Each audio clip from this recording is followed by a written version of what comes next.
నమస్తే, welcome to social post. నేను మీ మాధురి. ఈరోజు మనతో పాటు ఉన్నారు గట్టిపల్లి సురేష్ బాబు గారు, ఐకాన్ ఆస్ట్రాలజర్. నమస్తే గురుజీ. జై శ్రీమన్నారాయణ.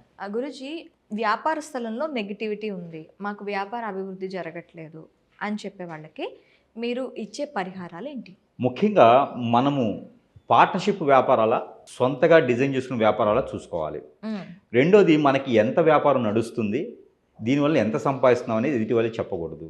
మూడోది, అక్కడ పెట్టేటువంటి డబ్బులు వేసేటువంటి గల్లా పెట్టి ఇనపది ఉండకూడదు, జలవసేర ఉండకూడదు, చెక్కతో చేయించింది ఉండాలి. దానికి శీలలు లాంటివి కొట్టకూడదు. అర్థం కాదు. శీలలు అంటే మొలలు లాంటివి కొట్టకూడదు. అలా కొట్టకుండా అక్కడికి చేసే దగ్గరికి వెళ్ళి చెక్కతోనే, ప్యూర్ చెక్కతోనే చేయించుకోవాలి. చెక్కతోనే చేయమంటే చేసిస్తారు. కొన్ని దేవుడి మందిరాలు కూడా చెక్కతో చేసేయమంటే చేసిస్తారు. మొలలు కొట్టడం ద్వారా కట్లు వేయటం అంటారు దాన్ని. ఒక్క శీల దిగబడ్డా కూడా కట్టుబడ్డట్టు సంబంధం. అప్పుడు అమ్మవారిది కూడా పాజిటివిటీ ఉండదు. అందుకని మొలలు కొట్టనటువంటి గల్లా పెట్టిని తెచ్చుకోవాలి. అందుకే చాలా పెద్ద పెద్దలు జమీందారులు అందరూ కూడా చాలామంది స్థిరస్థాయిగా లేకుండా నిలిచిపోయారు. అంటే మాట్లాడుకోవడానికి కూడా కనపడినటువంటి స్థిరస్థాయికి వెళ్ళిపోయినారు. ఎందుకు అంటే కనుక ఇనపెట్లు అంటే ఇనుము ఉంటుంది, ఇనుము లాంటి డబ్బులు పెడతారు. మనకి భోషాణాలు అంటారు.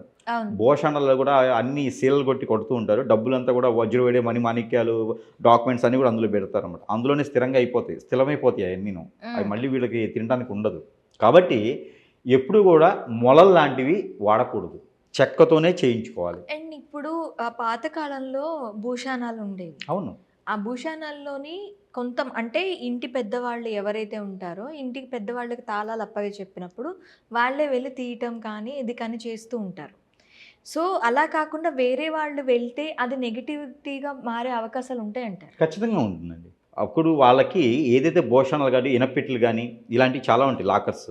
ఇలాంటి వాటిలో ఎవరికైతే పెత్తనం ఉందో వారు మాత్రమే తీసుకోవాలి. ఇంకోటి ఏంటంటే, పట్టాభిషేకం లాగా ఆ భోషాణాన్ని పెట్టి పక్కన కూర్చోబెట్టేసి పూజ కూడా చేస్తారు. ఆ భోషానికి అధిపతి ఇతనే, ఆ భోషానికి అధిపతి ఈవిడే అని చెప్పి చేస్తారు. ఇంట్లో కొత్త కోడలు కానీ లేకపోతే కొడుకు కానీ పెత్తనం ఇచ్చినప్పుడు కానీ వీరికి ఆ భోషాన్ని వీరికి అప్పగిస్తుందని చెప్పి మంచి రోజు చూడాలి, తిథి నక్షత్రం చూడాలి, వీరి నక్షత్రానికి కంపార్ట్మెంట్ చూసుకోవాలి. అలా చేయకపోతే కొన్ని సంసారాలు, జీవితాలు, కాపురాలు ఎన్నో పోయినాయి. తరాల పాటు లేవు, చెప్పుకోవడానికి కూడా ఎవరు కనిపించట్లేదు ఈ రోజుల్లో. వీళ్ళంతా ఏదో ఎవరినొత్తం చేపెట్టి సంపాదించుకున్న వాళ్ళు తప్పితే ఆ పురాతనమైన ఆస్తులు ఉన్నాయి, దానివల్ల వచ్చిందనేటువంటి ఏం లేదు. లేకపోతే మన ఎయిర్పోర్ట్ లాంటివి వచ్చేసి వాటి ద్వారా ఆస్తులు పెరగడం తప్పితే వేరే ఎక్కడ కష్టపడి సంపాదించుకుని మా తాతల ఆస్తిని చెప్పడానికి ఎక్కడా లేదు. ఈ రోజులు అలాంటి వాళ్ళు ఎవరు లేరు. ఎందుకంటే ఆ భోషాణంలో పెట్టి భోషాణం అయిపోతాయి. భోషాణం అంటే ఏంటంటే పాతాళలోకం వెళ్ళిపోతుంది అనమాట, పైకి కనిపించవు అవి.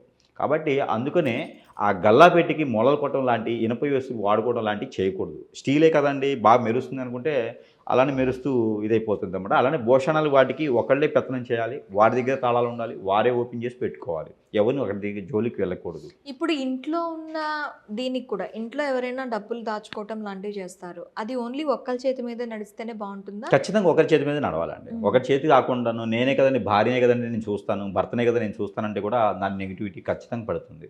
ఎవరికైతే ఉంటుందో వారే చేయాలి. మరోటి, ఈ దుకాణాల్లో, షాపులు కానివ్వండి, వస్త్ర దుకాణాలు కానివ్వండి, బంగారు షాపులు కానివ్వండి, వ్యాపారం చేయాలనుకున్న వారు ఎవరైతే ఉన్నారో ఈ వ్యాపారస్తులు మొదటిగా పార్ట్నర్షిప్స్, ఈ పార్ట్నర్షిప్స్ వారికి కంపాటబిలిటీ అని ఉంటుంది. భార్యాభర్తల మధ్యన పెళ్లి చేసుకోకముందు కంపాటబిలిటీ చెక్ చేసి పెళ్లి చేసుకునే విధంగా నక్షత్ర మైత్రి కలవాలి. నక్షత్ర మైత్రి కలవకుండా మీరు వ్యాపారం చేసినట్టయితే కనుక ఖచ్చితంగా ఒకరు నష్టపోతారు. అదొకటి. రెండోది, నరదిష్టి, నరఘోష. ఇవి ఉండడం వల్ల ఎక్కువ వ్యాపారాలు నష్టపోయేది ఏంటంటే నరదిష్టి, నరఘోష. కొత్త షర్ట్ వేసుకున్నా కూడా ఓర్చుకునే తత్వం ఉంటుంది. దానివల్ల కూడా పులలేసేవారి తత్వం ఎక్కువైపోతుంది. దానివల్ల కూడా నష్టపోయేదానికి ఉంటుంది.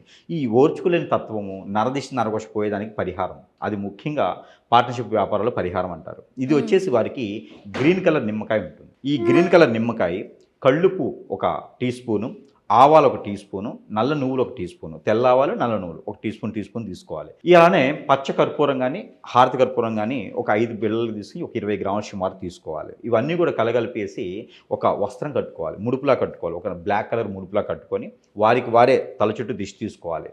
వారికి తర్వాత వారి గోర్లు ఒక 10 తీసుకోవాలి. కాలికి 10, చేతికి 10 గోర్లు తీసుకొని ఒక ముంత ఉంటుంది కదా, కుండ, ఒక బ్లాక్ కలర్ కానీ, వైట్ కలర్ కానీ, లేకుంటే రెడ్ కలర్ కానీ కుండ ఉంటుంది. ఆ కుండలో వేసేసేయాలి. వేసేసి ఇక మస్టర్డ్ ఆయిల్ దొరుకుతుంది, ఆవాల నూనె అందులో వేసేసి వారంలో ఒకసారి చేసుకోవచ్చు. ఇది అమావాస్య పౌర్ణమి ముందు చేసుకుంటే ఇంకా మంచిది. ఇది పార్ట్నర్షిప్ వ్యాపారం ఇద్దరు కలిసి చేసుకోవాల్సింది, విడివిడిగా చేసుకున్నా కూడా చాలు.